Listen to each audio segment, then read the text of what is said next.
بسم اللہ الرحمن الرحیم۔ السلام علیکم ویورز، آپ دیکھ رہے ہیں میرا یوٹیوب چینل اور میں ہوں آپ کے ساتھ دلفر مہر۔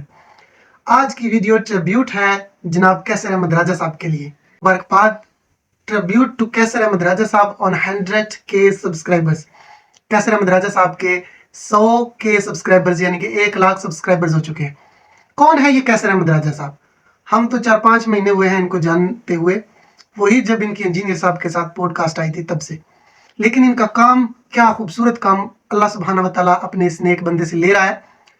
کیسر احمد راجہ صاحب کہیں بھی کوئی سیکولر ہو، سیکولرزم ہو، ایتھیزم ہو، سائنٹزم ہو، کسی بھی قسم کا ازم ہو، وہاں پہنچ جاتے ہیں اپنی خدمات پیش کرنے کے۔ آئیں بھائی صاحب، let's talk, let's have a debate. کیا کمال کا شخص ہے یار۔ ان کی مشہور زمانہ وہ جو ڈیبیٹ تھی ہم نے دیکھی حارث سلطان ملحد کے ساتھ، کیسر احمد راجہ صاحب کے ساتھ، کہ الحمدللہ اللہ کا فضل ہے ان پر کہ آج تک جتنی بھی ان کے ساتھ بڑی ڈیبیٹس ہوئی ہیں، میجر ڈیبیٹس میں زیادہ تر جو ان کے اپوننٹ ہوتے ہیں، مخالف ہوتے ہیں، وہ ڈیبیٹ شروع کرنے سے پہلے ہی اپنے موقف سے پیچھے ہٹ جاتے ہیں۔ یہ کوئی اللہ کا خاص کرم ہے ان پر۔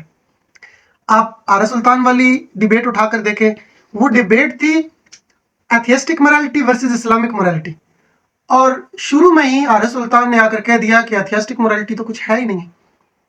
پھر اس میں جب کراس ایگزامینیشن ہوتا ہے تو کیسر احمد راجہ صاحب نے اس سے انسسٹ کے بارے میں سوال کیا، تو یہ وہ بدبخت لوگ ہیں جو ماں کے ساتھ زنا کرنے کو، بہن کے ساتھ زنا کرنے کو، بیٹی کے ساتھ زنا کرنے کو ایبسلیوٹلی امورل نہیں سمجھتے۔ تو کیسر صاحب نے کہا کہ میرے نوجوان بچوں جو مسلمان ہو، دیکھ لو یہ تمہارے ساتھ کیا چاہتے ہیں اور تمہیں کس ڈگر پر لے کر جانا چاہتے ہیں۔ اور اس ڈیبیٹ کے بعد الحمدللہ ثم الحمدللہ بہت سارے نوجوان ایسے تھے جو الحاد میں جا چکے تھے یا ان کے دل میں شکوک و شبہات تھے، متاثر ہو رہے تھے کسی بھی درجے پر، الحمدللہ ثم الحمدللہ وہ واپس آئے اور انہوں نے دوبارہ اسلام قبول کر لیا۔ تو اس کا کریڈٹ کیسر احمد راجہ صاحب کو جاتا ہے، اللہ تعالیٰ ان کو اس کا اجر دے۔ پھر ان کی ڈیبیٹ تھی اویس اقبال کے ساتھ، بڑا اپنے آپ کو بتاتا ہے کہ وہ بڑا کوئی ایجوکیٹڈ ملحد ہے۔ ڈیبیٹ تھی ایوولوشن پر، اور کیسر احمد راجہ صاحب ایوولوشن ورسز کریشن۔ تو وہ ساری ڈیبیٹ ہم نے دیکھی، وہاں پر پوری ڈیبیٹ میں اویس اقبال صاحب یہ ثابت کرنے میں بری طرح ناکام رہے کہ ایوولوشن کوئی سچ میں شے ہے، کہ ایوولوشن نام کی کوئی چڑیا واقعتاً ہے، اس کا کوئی وجود ہے۔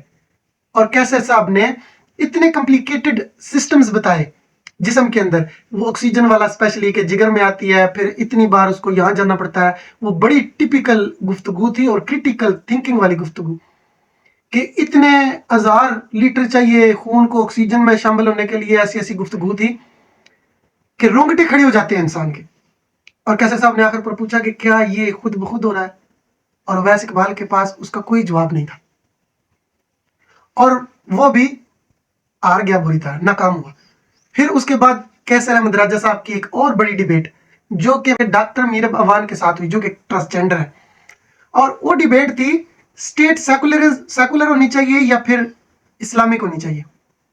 اب اس میں بھی جب کراس ایگزامینیشن کی باری آئی تو ڈاکٹر میرب عوان اپنے موقف سے پیچھے ہٹ گئی، اور اس نے کہا کہ ہمیں آئین پاکستان سے کوئی اعتراض نہیں ہے، سارے اقتدار کا مالک ہے وہ اللہ ہے، تو اگر آپ کو آئین سے مسئلہ نہیں ہے تو پھر آپ کو شریعت سے کیا مسئلہ ہے۔ تو ڈاکٹر میرب عوان بھی لٹرلی وہ ہار گئی۔ پھر جناب ان کی زبردست ایک اور ڈیبیٹ تھی جو شہزادی رائے کے ساتھ تھی، وہ بھی ایک ٹرانسجینڈر ہے۔ اب پہلے 25-26 منٹ تک پہلی بار میں سن رہا تھا وہ شہزادی رائے کی باتیں میں نے سنی، تو اب دیکھیں خواتین ویسے بھی ایسی ہوتی ہیں کہ وہ اپنی باتوں میں محو کر لیتی ہیں، وہ عورت نہیں ہے، مرد ہے لیکن عورت بنی ہوئی ہے۔ تو یہ جو دکھڑا ہوتا ہے جیسے خواجہ سراؤں کا، تو اس نے ایسا دکھڑا رکھا سامنے کہ ہمارے ساتھ لوگ ایسے کرتے ہیں، ابیوز کرتے ہیں، سارے معاملات اس نے سامنے رکھے، تو کہیں نہ کہیں دل میں اس نے ایک ہمدردی والی جگہ بنا لی پہلے 25 منٹوں میں۔ لیکن جب پھر مرد مومن، مرد مجاہد کیسر احمد راجہ صاحب نے بولنا شروع کیا نا، تو یکسر معاملات کو بدل دیا، جذبات کو بدل دیا۔ انہوں نے جو معاملات سامنے لے کے آئے کہ آپ کہتے ہیں کہ سیلف ایگزامینیشن پہ مجھے عورت ڈکلیئر کیا جائے یا مرد ڈکلیئر کیا جائے، تو اس پر جب کیسر صاحب نے روشنی ڈالی تو یار ہماری عقل دنگ رہ گئی کہ یار یہ کس قسم کی شخصیت ہے جو اتنا علم رکھتی ہے ماشاءاللہ، اور کیا ڈیبیٹ کا ہنر رکھتے ہیں۔